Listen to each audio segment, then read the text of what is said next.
Hi everyone, welcome back to Procurement 4.0. In today's video, we are diving into an essential topic for anyone working in or learning about procurement, the procurement cycle.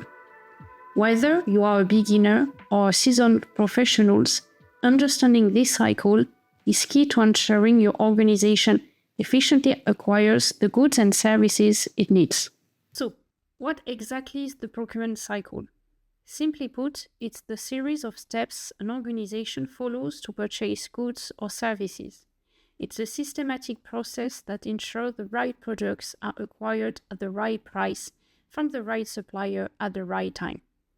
The cycle typically involves several stages, each critical to ensuring the success of the procurement process.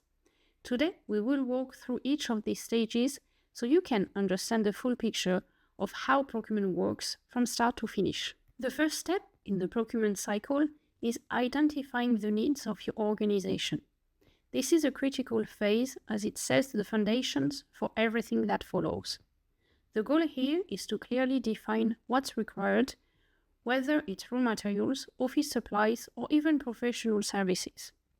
It's important to involve relevant stakeholders in these stages, as their input ensures the requirements are accurate and meet the organization's strategic goals.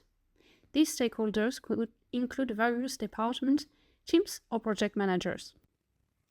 Once the needs are identified, the next step is to define the requirements. This is where the specifics come into play.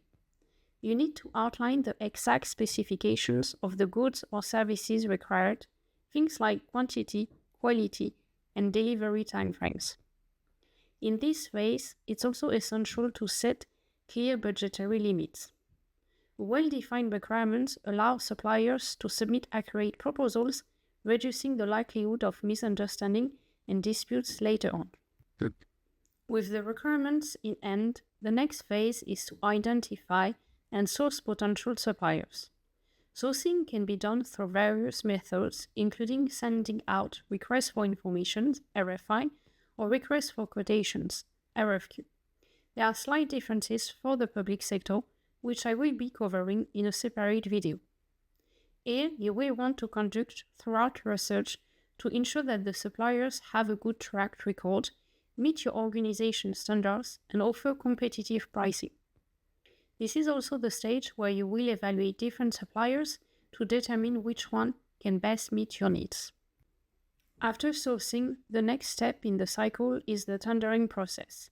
This is where you will formally request proposals from suppliers based on your defined requirements. Suppliers then submit their bids, outlining how they will meet the terms and pricing of your requirements. This phase can include competitive bidding, where you assess each supplier's offer based on price, quality, and their ability to deliver on time. Once the bids are in, it's time for evaluation. You will typically look at several factors, such as cost, compliance with requirements, delivery timeframes, and any additional services or warranties offered.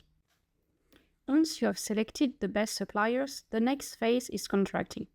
This is where you formalize the agreements, ensuring that both parties are clear about the terms and conditions. The contract should detail everything from delivery schedules and payment terms to penalties for non-compliance. Clear, precise contracts help prevent future disputes and ensure both parties are on the same page. At this stage, organizations must also ensure that the contract is legally binding and complies with any relevant regulations or industry standards. Now that the contract is in place, it's time for the order management phase. This step is all about ensuring the goods or services are delivered as agreed. Throughout this phase, it's important to monitor the progress of the order and ensure timely delivery. Any delays or issues should be communicated with the supplier to find a solution quickly. Effective order management also involves receiving and inspecting the goods or services to ensure they meet the agreed-upon standards. After receiving the goods or services, the next step is to process payment. Payment should be made in accordance with the contract terms, ensuring everything is accounted for. Following payment, it's important to close out the procurement cycle by reviewing the overall process.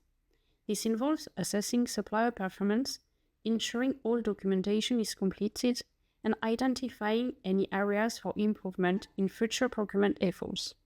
It's also wise to keep records of the transactions and supplier performance for future reference.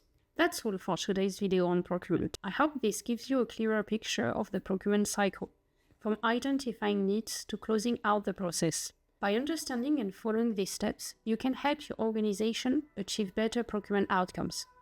If you enjoyed this video, don't forget to like and subscribe for more insight into procurement and supply chain management. Leave a comment below with any questions you have or topics you would like to see covered in future videos. Thanks for watching, and I will see you in the next one.